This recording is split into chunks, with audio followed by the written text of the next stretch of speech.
Bienvenue à tous. Il y a plus de 20 ans, les chefs d'État et de gouvernement de l'Union africaine s'engageaient lors du sommet de Maputo au Mozambique pour plus d'investissements dans l'agriculture. Après, comme un effet à la mode, des programmes et plans de relance agricole enregistrés dans plusieurs pays sur le continent. Problème, le secteur peine toujours à sortir des sentiers battus. L'agriculture africaine au défi de la transformation structurelle, nous en parlons sur ce plateau avec M. Lambert Nayanté. Vous êtes promoteur et expert agricole, PDG du groupe Calafi Agro-Industrie. Merci d'avoir répondu à notre invitation. Merci beaucoup de m'avoir invité. Monsieur Nayanté, plusieurs pays sur le continent connaissent des plans stratégiques de développement agricole et pourtant nous restons toujours dépendants des exportations, des importations. La crise céréalière liée à la guerre entre la Russie et l'Ukraine en est une parfaite illustration. Comprenez-vous pourquoi la politique agricole sur le continent a toujours du plomb dans l'aile? Merci beaucoup.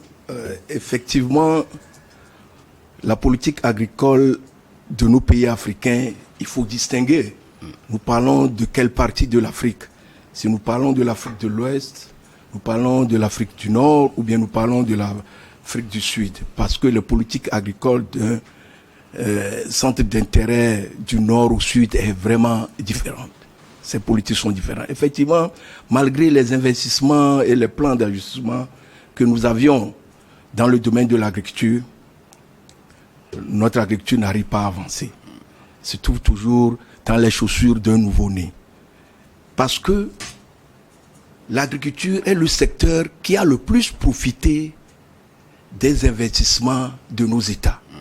Malgré la politique structurelle à la sortie des crises que la FMI avait exigé à nos États de faire sortir les investissements publics progressivement au profit des investissements privés, l'économie de marché, l'agriculture a toujours été le parent qui a plus reçu des investissements. Mais ces investissements sont mal planifiés.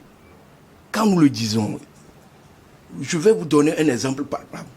Les pays européens, quand ils avaient décidé d'investir dans l'agriculture massivement afin de dynamiser ce secteur et d'assurer l'autosuffisance alimentaire dans leur pays, ont mis sur ces investissements 3 leviers importants. Le premier, c'était les taxes aux importations. Ces taxes, chez nous en Afrique, on interdit carrément. On dit, vous n'allez pas importer. Mais quand vous interdisez d'importer, vous risquez de créer encore une autre crise. Parce que vous n'êtes pas sûr que votre production peut suffire à la population. Il y a des exemples qui sont passés. Vous interdisez l'importation des viandes, l'importation des... Mais est-ce que nous sommes sûrs que notre production soit sûre? C'est pourquoi eux, ils avaient opté pour les taxes sur les importations. On vous laisse d'importer. Si vous importez, on vous assure des taxes qui vous découragent. Parce que si vous ne le faites pas, tous les autres qui sont tout autour de vous, ayant souci de, comment vous l'appelez, d'assurer la sécurité alimentaire de leur population, laissent les marchés passer et vous créez des circuits de distribution frauduleuse. Ça, c'est normal. Ça, c'est ça. Le second pilier qui a fait que l'agriculture a fonctionné en Occident, ils ont assuré le prix aux agriculteurs, le prix des produits aux agriculteurs. Vous produisez le maïs, si c'est le maïs, c'est 100 francs. Tous les agriculteurs doivent avoir ce 100 francs-là. Et le troisième pilier qui fait que les investissements dans le secteur de l'agriculture avancent, c'est les taxes, les incitations aux exportations.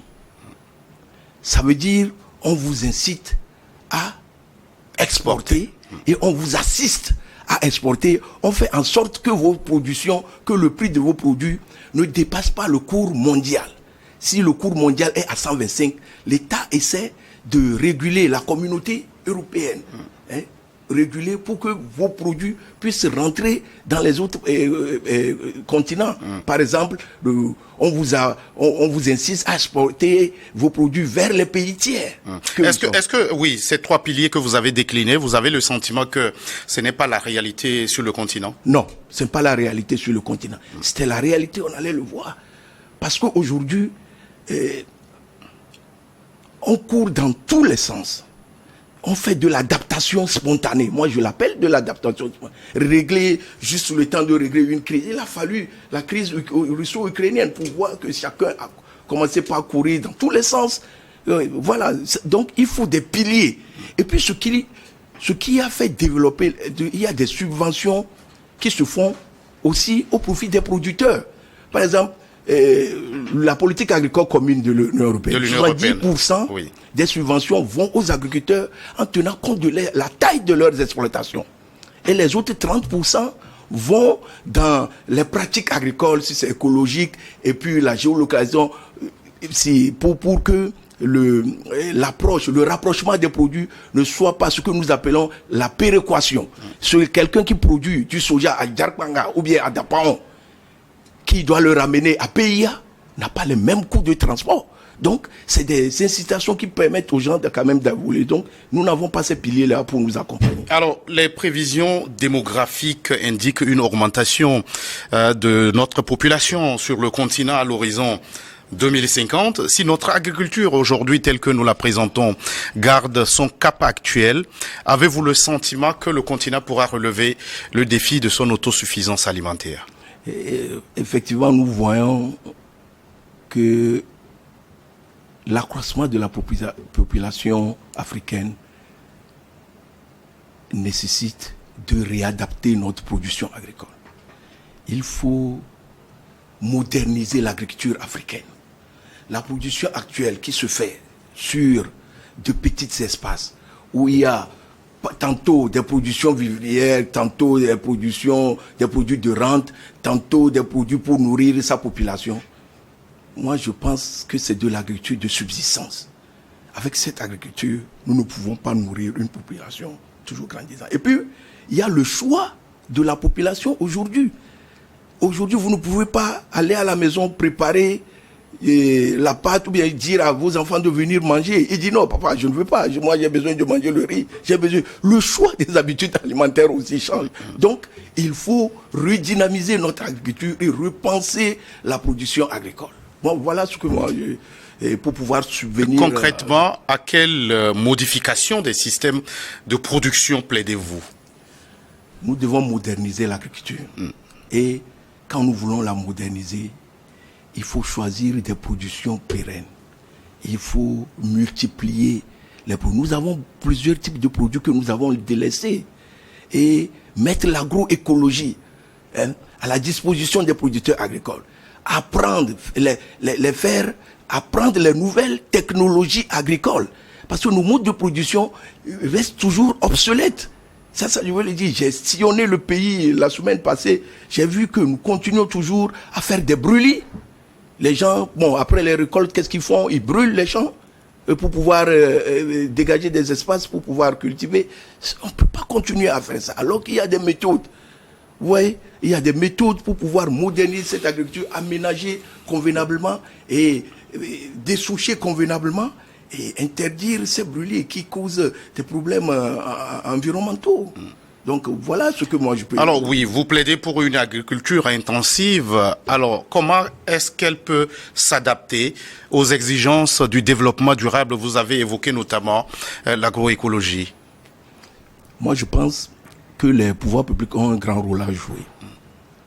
Il faut que les pouvoirs publics soutiennent l'agriculture sur toute sa chaîne.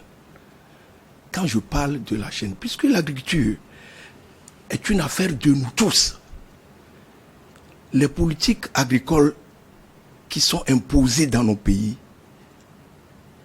ne respectent pas certaines normes. On ne consulte pas les acteurs. Il y a plusieurs acteurs. C'est le moment de créer un cadre de concertation entre producteurs agricoles, entrepreneurs agricoles et tous ces gens afin de tous les acteurs de la chaîne. Les acteurs de la chaîne, de déceler le vrai problème de la structuration de l'agriculture en Afrique, surtout dans nos pays. Nous n'allons pas attendre à être imposés par des stratégies spontanées, moi je les appelle, pour pouvoir développer le secteur de l'agriculture. Non, il faut de la formation. Et toute la chaîne de production des ruraux, la formation, l'introduction des nouvelles technologies et surtout la formation. Je l'écris avec F majuscule. C'est très important. Donc voilà ce que moi je peux dire sur ce secteur-là qui me tient beaucoup à cœur. Alors quand vous parlez de la réorganisation de tous les acteurs de la chaîne de valeur, est-ce que c'est l'État qui doit le faire ou ce sont les acteurs, vous-même, qui devraient le faire? Non, ce que nous sommes en train de dire, l'État se trouve dans son rôle régalien. Quand vous voyez les pays occidentaux qui ont réussi cette transition agricole jusqu'à ce qu'il y a aujourd'hui le revers de médaille, c'est parce que il y a des politiques qu'il faut faire. Ne devient pas agriculteur tout le monde qui le veut. C'est une passion. Nous devons axer nos politiques sur des jeunes qui pratiquent déjà l'agriculture et qui veulent être modernisés. Ce n'est pas le lieu maintenant de chercher des gens qui veulent faire de l'agriculture. Les gens sont déjà là, dans le secteur. Ils sont nombreux. On parle de 70%. Ces 70% de la population active peuvent être regroupés. Je dis, aujourd'hui, vous prenez l'Europe, les petites et moyennes entreprises agricoles sont en train de disparaître au profit des grandes exploitations agricoles. Donc, pour ne pas arriver à ce lieu, il faut qu'on essaie de réorganiser nos agriculteurs à la base, qui sont déjà là, qui se délaissent de la pénibilité du travail agricole qui est mal mécanisé. Et quand je parle de mécanisation, il faut des mécanisations réfléchies. C'est important. C'est sur ça que nous devons se baser. Nous allons parler de cette mécanisation, pardon, mais avant, l'intervention de l'État dans le secteur agricole, on l'a vu, s'est traduite dans d'autres pays par des subventions sur les intrants, comme c'est le cas au Togo. Jusqu'où un État peut-il aller dans sa politique agricole? Les subventions de l'État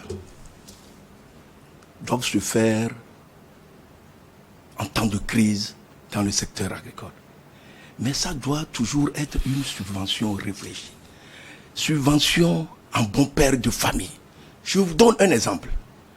Nous sommes dans un pays où les intrants agricoles sont subventionnés.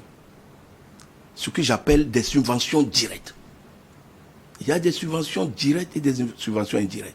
Dans ce cas précis, c'est l'État qui importe des engrais et qui distribue directement aux producteurs sous forme de subvention. Ça, c'est une subvention qui est dangereuse. Je vais vous le dire pourquoi. Il y a aussi ce que nous appelons la subvention indirecte. Dans le cas des subventions directes que nous venons de dire, les paysans reçoivent de l'engrais subventionné de l'État.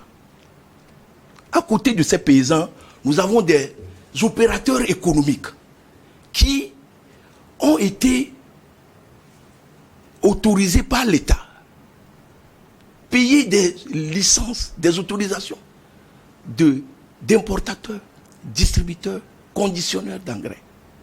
Ils importent leur engrais pour appuyer l'État dans son processus de modernisation de l'agriculture. Ces producteurs, ces importateurs se trouvent concurrencés par le même État qui subventionne les engrais et le vend le sac. Disons, je donne n'importe quoi à 15 000 et l'importateur ne peut que vendre à 18 000. Alors que son importation était faite pour pouvoir subvenir aux besoins des agriculteurs locaux. Bon, ça, c'est dans le cas des subventions directes qui tuent le secteur privé. Vous allez voir aujourd'hui sur le marché, rares sont des opérateurs économiques qui s'adonnent à demander encore des licences. Nous, on l'a fait et on en souffre dans ça. La subvention indirecte, qui est répartie en bon père de famille, suppose que l'État, en estimant que c'est une quantité X de 70 000 tonnes, de 75 000 tonnes, qui est nécessaire pour cette campagne à venir, on se dit, nous allons, pour une sécurité d'alerte, prendre en charge 15 000 tonnes. Et le reste, des 45 000 tonnes, bien des 65 000 tonnes, on pourra distribuer aux opérateurs économiques à prix subventionné pour qu'ils puissent en retour donner aux producteurs au même prix sur le terrain. Voilà ce qui est bon qu'il faut faire. Mais à l'heure actuelle, vous allez voir que dans tous les pays, par exemple, si je prends le Burkina, le Niger, le Ghana, l'État a arrêté ces subventions-là parce que c'est devenu une bête noire dans la caisse de l'État. Donc je pense franchement qu'il faut subventionner, mais il faut que ça soit réfléchi et en bon père de famille.